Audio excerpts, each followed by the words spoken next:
Hey there, I'm Lindsay Dreyer, host of the Joyfulpreneur podcast, where I share tips, tricks, and strategies to help women entrepreneurs maximize joy and freedom in their lives and businesses.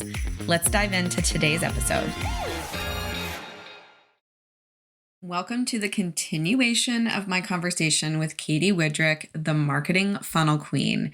We are going to be diving into no $0 days, which are her specific marketing funnel strategies so you can take maximum advantage of your marketing funnel and maximize your revenue. All right, Katy, I want to get into what we were really here for, which was $0 days. I would love to hear your definition for what a marketing funnel is. Oh my gosh. Well, how long do you have? No, I'm kidding. I think I can get it down to the elevator pitch because I'm so frequently asked about funnels. It's one of those jargon words. And I also have to school myself, by the way, to not say I'm a fractional CMO, I'm a this, that, and the other, because even inside of the marketing space, all of these acronyms, all of these terms, I think we either pretend we know what they mean and we're just nodding and then we're like, oh my gosh, what have I just done? Or we have a different definition. Right? So when I say funnel, really what I'm talking about in plain speak is how are we getting the attention of the people that we want to speak to? How are we speaking to them and encouraging them to learn more about us, whether it's our program, our offer, our service, whatever it is. And then ultimately, how are we asking them to take the action that we want them to do? So there are all sorts of nuances in all of the stages of the funnel, but really it's just how am I finding the people that I want to talk to and that want to talk to me? And then how am I actually talking to them? So is it really taking people from stages? I think that's exactly right. So the way, and I tend to be, let me just tell you right out of the gate, I'm a nerd. So I love data. My entire history in becoming a marketer was not really mapped out the way I think a typical or a traditional journey would have been. I actually just really like to tinker. And if something breaks, I like to go figure out where it broke and how to fix it. And there's just a natural extension of that in the marketing space where why did that email go to the wrong people? Why did that personalization first name tag go out a funny way, all the way to why is my ad not performing? Or how do I make my email marketing system talk to Zoom? All of these things, right? So nerd, I'm a nerd at heart. I've been a nerd for the last 20 years doing this, and marketing just turned out to be the way that I was able to take that passion and bring it to life. But yes, I really do think of these as stages. Now, there are three sort of traditionally known parts of the funnel that we would call tofu, mofu, and bofu. And yes, I did just use jargon in acronyms. What do they mean? I don't even know this. I mean, tofu, I was a vegetarian for 5 years. And so I think I'm just naturally attracted to saying tofu. Really, that's just the top of the funnel, the middle of the funnel, and the bottom of the funnel. Now, again, it can get quite a bit more complex. And in fact, the most successful funnels do, because just like in human nature, in friendships and in relationships, you really can't just stick everybody into one bucket. You can talk about those stages, like you said. So top of the funnel broadly would be awareness. How am I getting people to know who I am, what I do, and what I offer? So, in my mind, that is everything from social media to, different lead magnets or different ways that you're kind of capturing someone's attention and getting them to engage in the next stage of the conversation. The middle of the funnel is really where those conversations happen. So when we talk about nurturing, when we talk about email marketing or social media marketing or any other piece of the funnel, really what we're saying is, okay, this person opted into having the conversation with me. What am I going to say? How am I going to say it to them? And ultimately, how am I going to know who is ready to take the next step in our relationship, which is the sale? And that bottom of the funnel is what I would say is traditionally sort of the sales piece of it, right? So this person now knows who I am. They know what I do. And yes, they're ready to invest. In that bottom of the funnel is the big ask, right? It's where we would talk about a call to action.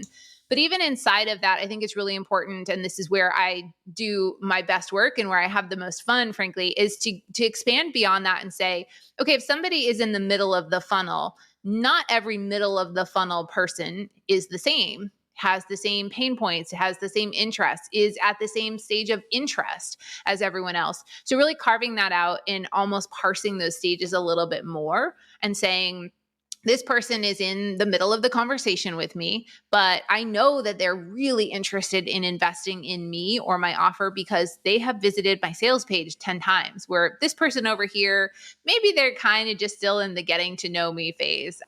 Does that make sense when I talk about it in those stages? That not only makes sense, but I feel like you just gave me a PhD in funnels. So Oh my thank gosh. you. Oh, I'm so pleased to hear that, because I know that as a nerd, as a self-proclaimed nerd, I could get very excited about the in the weeds pieces of it. And even my closest friends, family, and colleagues sometimes have to be like, okay, Katy, like, time to come out, come up a level. So I'm Rein really it glad to in. hear that resonated. I also think there is this common misconception that marketing is creative, but there is this marketing data side, measurement, nerd side that people, systems, processes, like people just don't, that doesn't get enough credit, I feel like. And thank goodness, because graphic design is my weakness. So even when I often say to people who are interested in working with me or want to connect with me, I say I'm the cobbler's kid with no shoes, because if I have to design my own website, it's going to look as though my fourth grader designed it. It's just not my strength. And I love the way you presented that, because I think that for a long time, when I was really struggling with my identity as a marketer, where is my place? Can I make a lucrative living being a funnel fixer? It's not kind of the sexy, like, headline grabbing. Yes, no one is like, oh, Mad Men. I want to fix Yeah, funnels, it's not right? It's Don Draper. no, Like you wanna are be not the that. astronaut going to the moon. You don't want to be the person who's like making sure all the, the gas lines or whatever are hooked up. You can tell I was not a science major, by the way, just from that little nugget.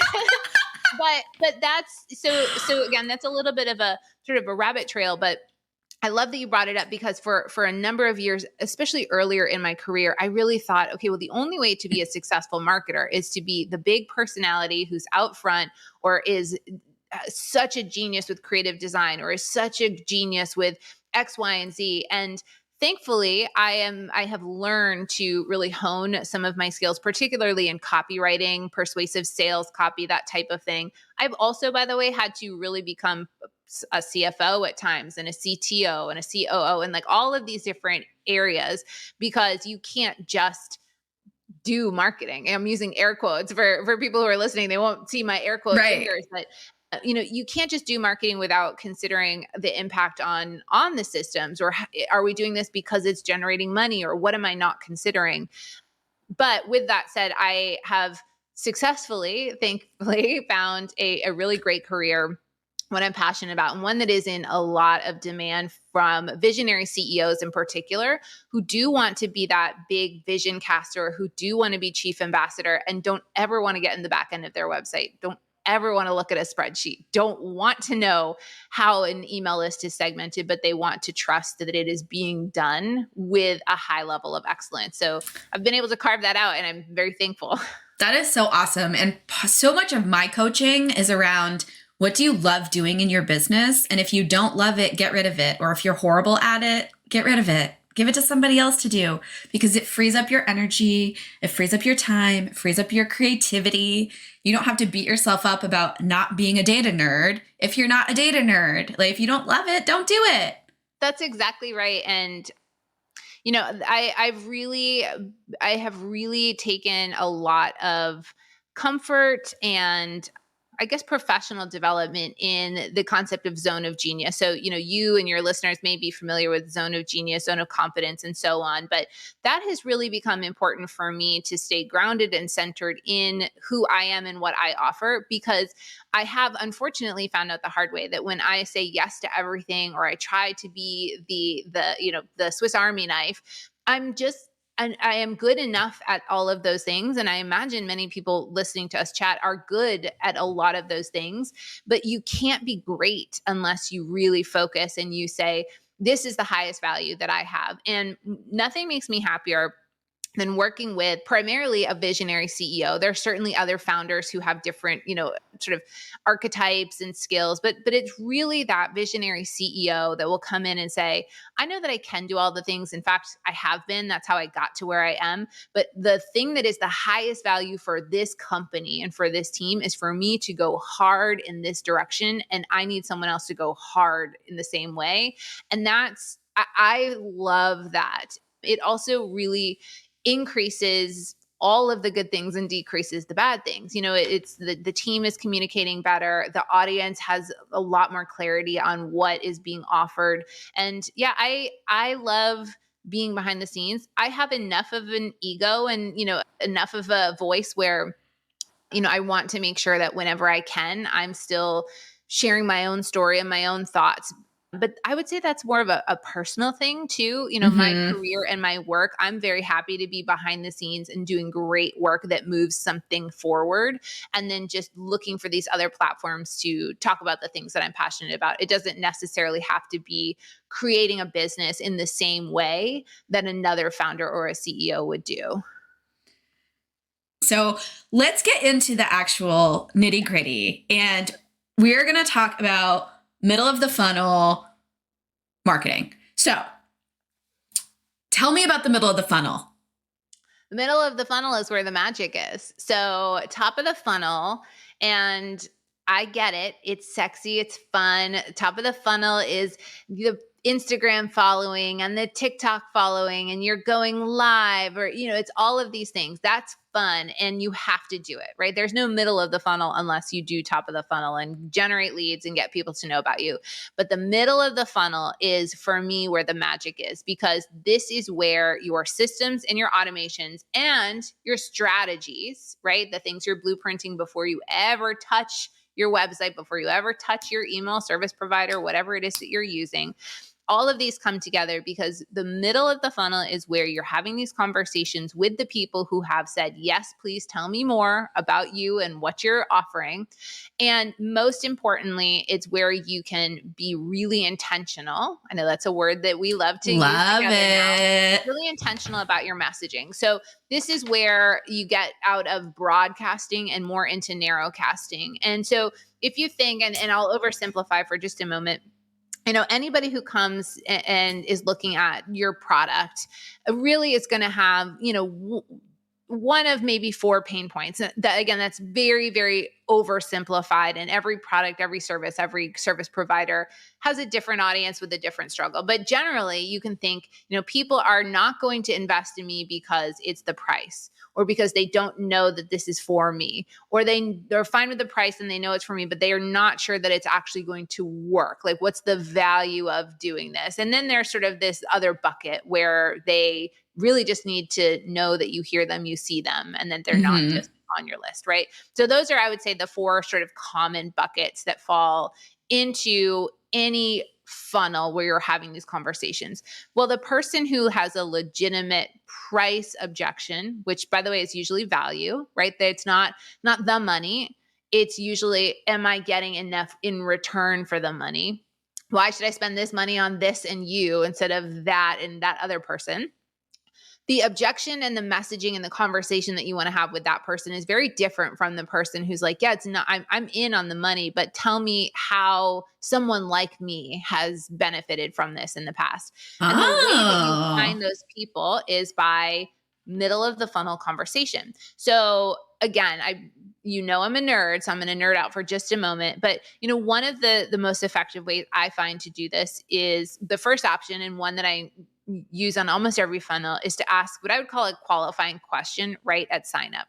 So top of funnel, getting people into your email list. Let's talk specifically about email lists, because I find that to be the best way to run these funnels.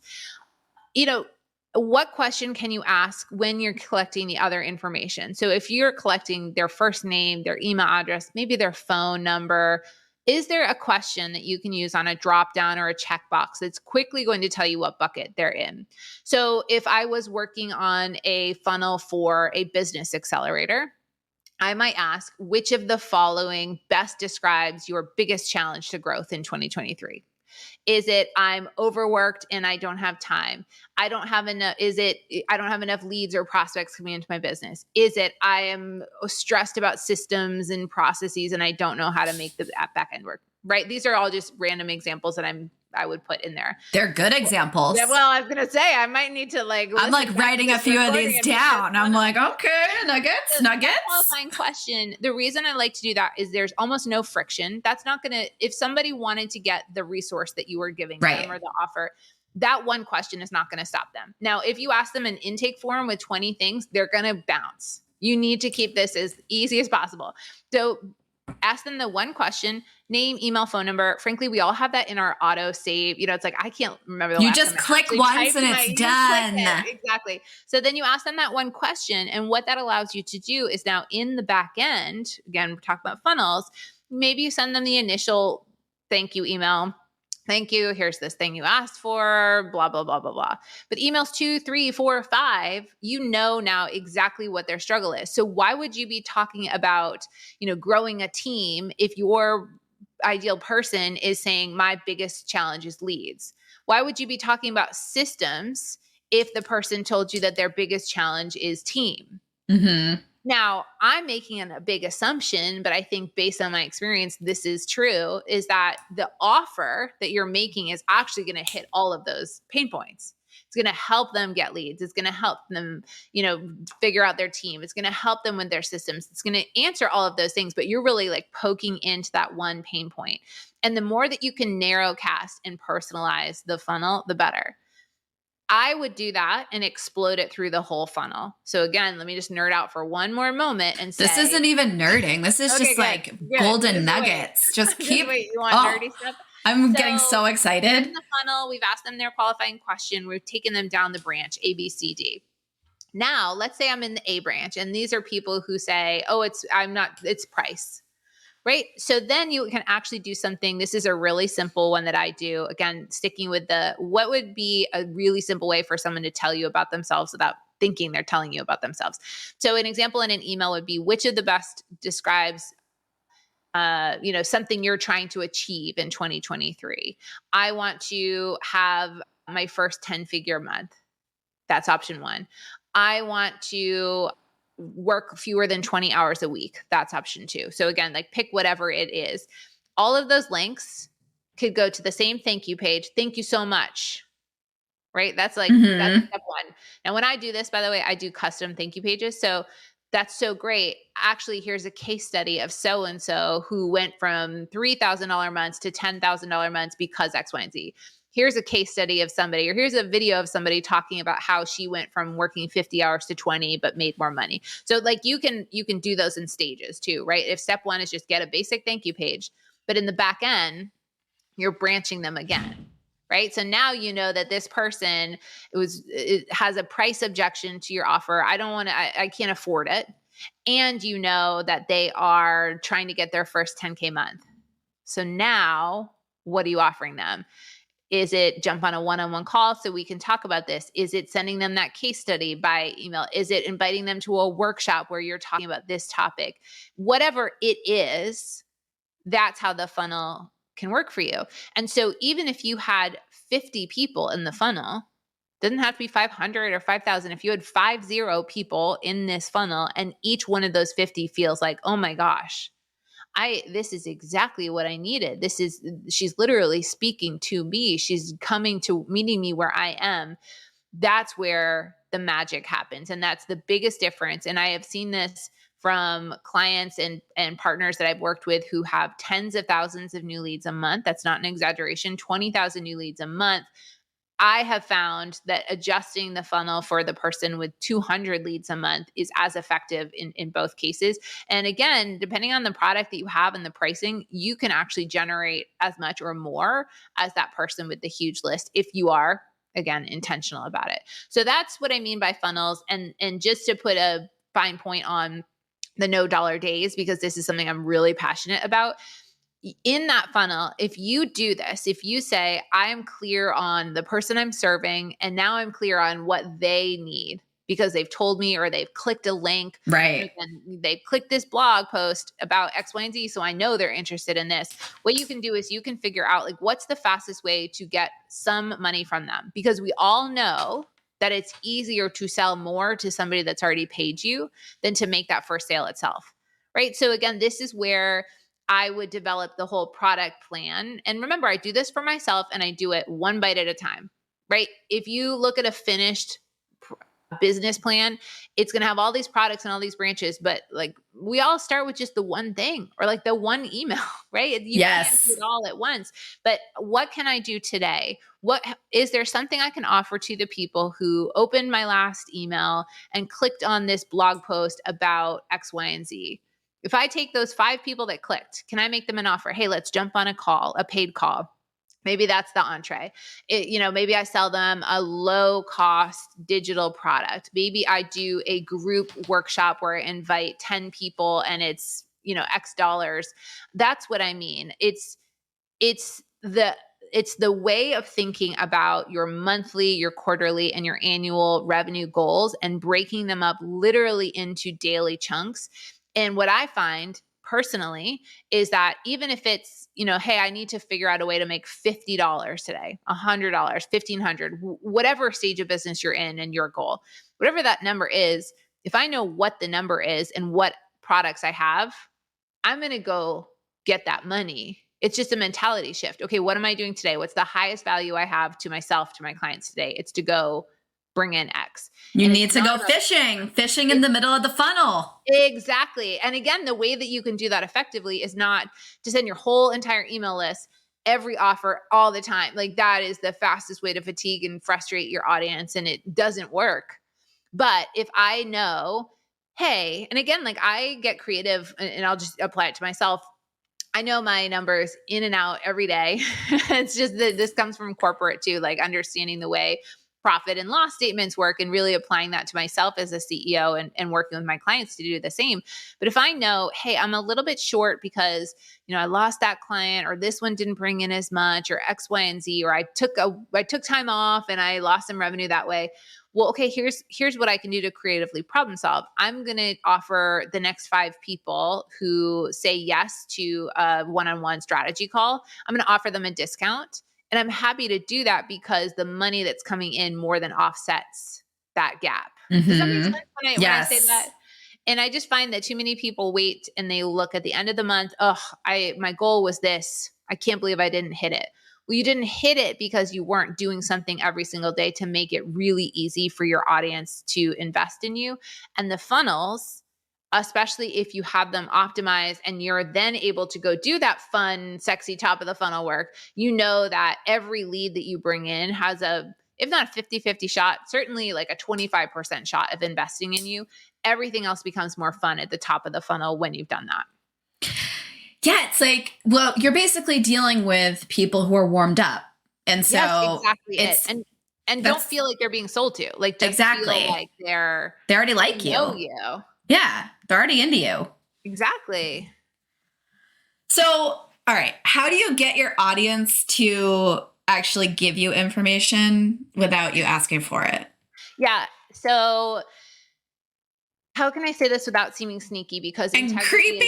Because integrity is really important to me. And I have worked with enough people and been marketed to enough that there's a lot of like fake urgency, fake scarcity. Yes. I think, that only works to a point. We all use those levers, but they only work to a point. So when I say what I'm about to say, I mean, not in a tricky, scammy, spammy way. In an ethical way. In an ethical way.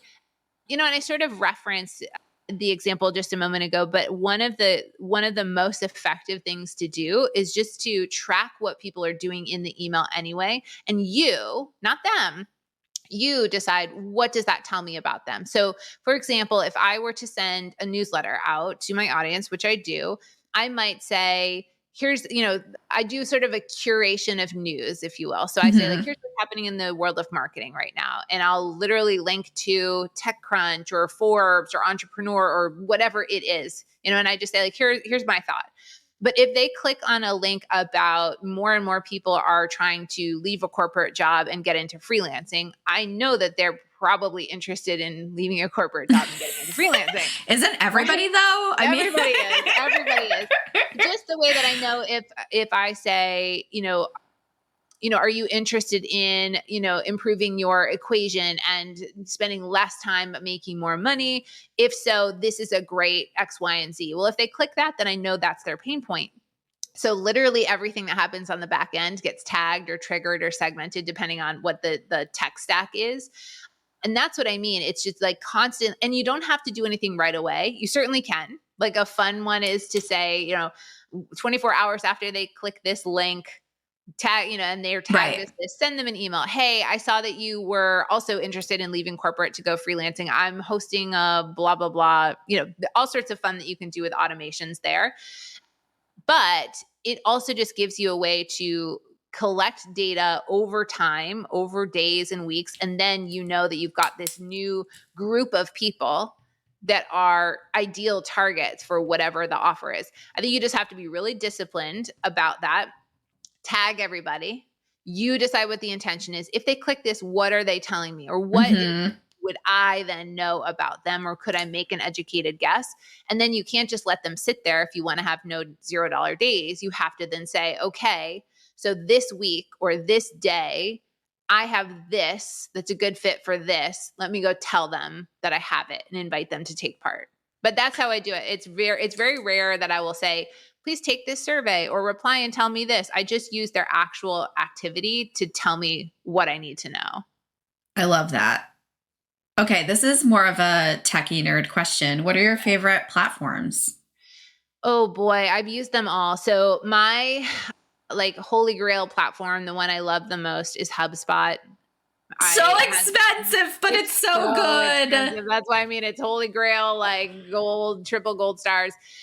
But yeah, if money were no object, and also there is a bit of a learning curve to really use it effectively. So if money and the learning curve were no object, I love HubSpot. I just think it is so great at all of those things.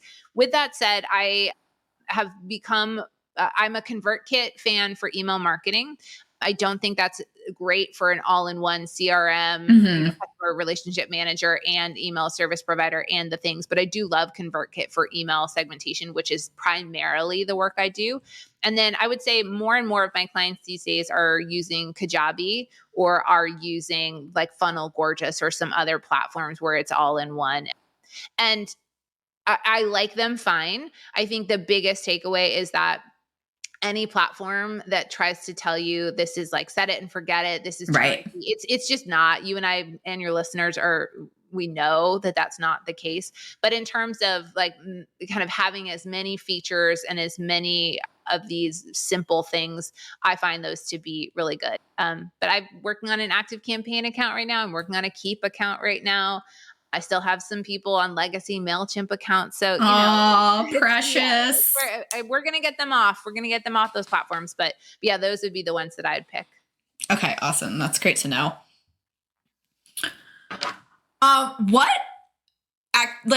are we looking for? Is it clicks? Is it they've opened it 20 times? Like, what are your like hot buyer signals? So I do a lot of lead scoring, which means that every time they do that thing, I increase their score by X, right? So if they click a link, maybe that's a +1. If they visit the sales page, maybe that's a +3. If they play a video on the sales page, maybe that's another 2 points. If they stick it in their cart, maybe that's 5 more. So those are the sort of the escalating series of activities that someone would take that would help me understand how hot the lead was.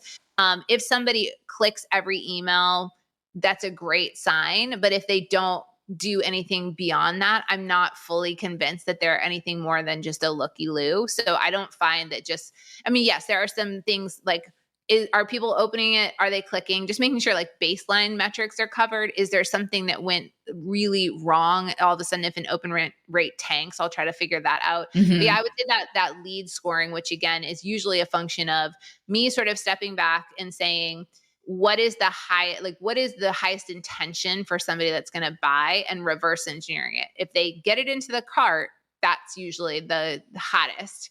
And that is a pretty typical abandoned cart functionality. But everything beyond or in between that tells me that they're interested, and I'll take action based on that. So if they visit the sales page but don't put it in their cart, they're still going to get an email from me. If they put it in, or if they visit the sales page, play the video, they're going to get a different email from me. It's like the higher the interest or the lead score, the more urgent the message is going to be from me, where somebody that just opens and clicks isn't necessarily anything more than just somebody who is, like I said, sneaking a peek.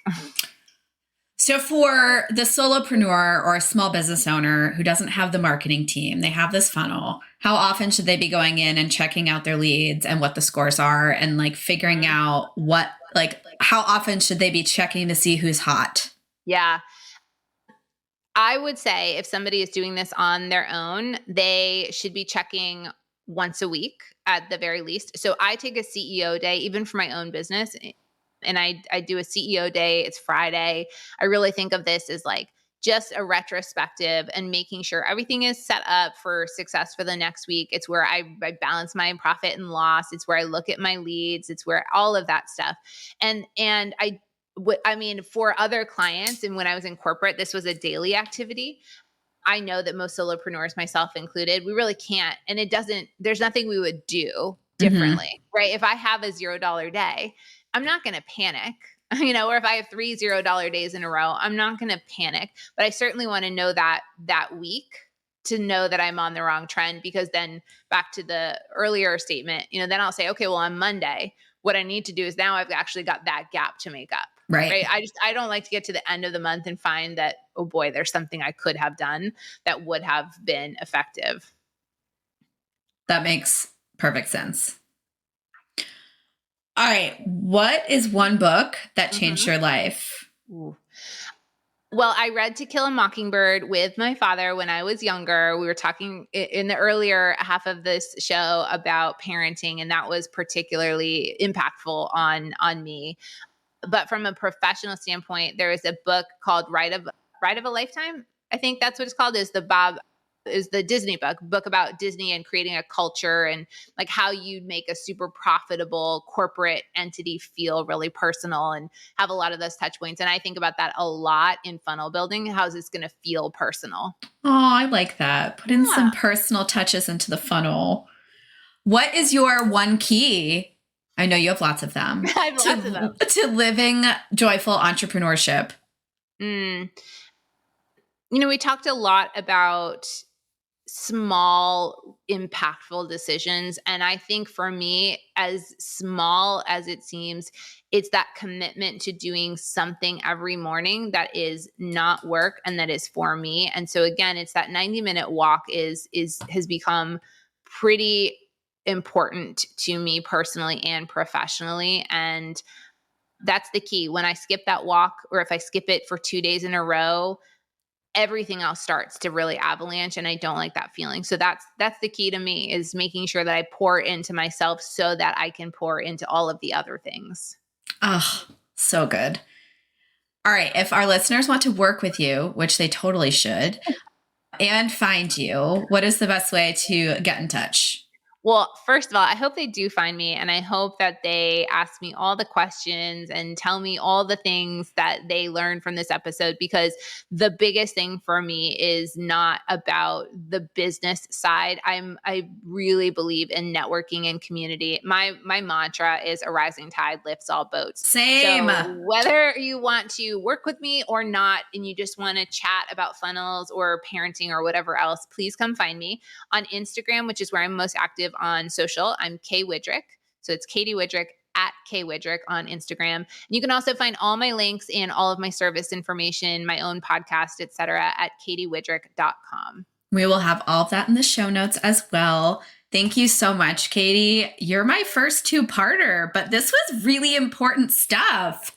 Well, thank you for letting me indulge, and thank you for letting me share the story of when I almost got kicked out of the office wearing a Britney Spears costume. That story doesn't come up very frequently, and I feel really thankful that I got to talk about that and talk about complex middle of the funnel strategies. I mean, what a day. We're just combining it all. I really want that picture. I think I might put it in the show notes for people. Send it to you and your listeners can find it in the show notes. I'm happy to send that. All right. Thank you again, Katy. Oh my gosh, it was my pleasure. Thank you everyone for listening. Before I let you go, I wanted to let you know that I have a 5-day Spark Joy Challenge, and it is totally free, available on my website. You can go to joyfulpreneur.link/podcast. The link is also in the show notes. Thank you so much for listening to the Joyfulpreneur podcast. Remember to check the show notes for all the links and resources mentioned in this episode. Your reviews also mean the world to me. If you're enjoying the podcast, please leave a review on Spotify or Apple Podcasts. Until next time, stay joyful.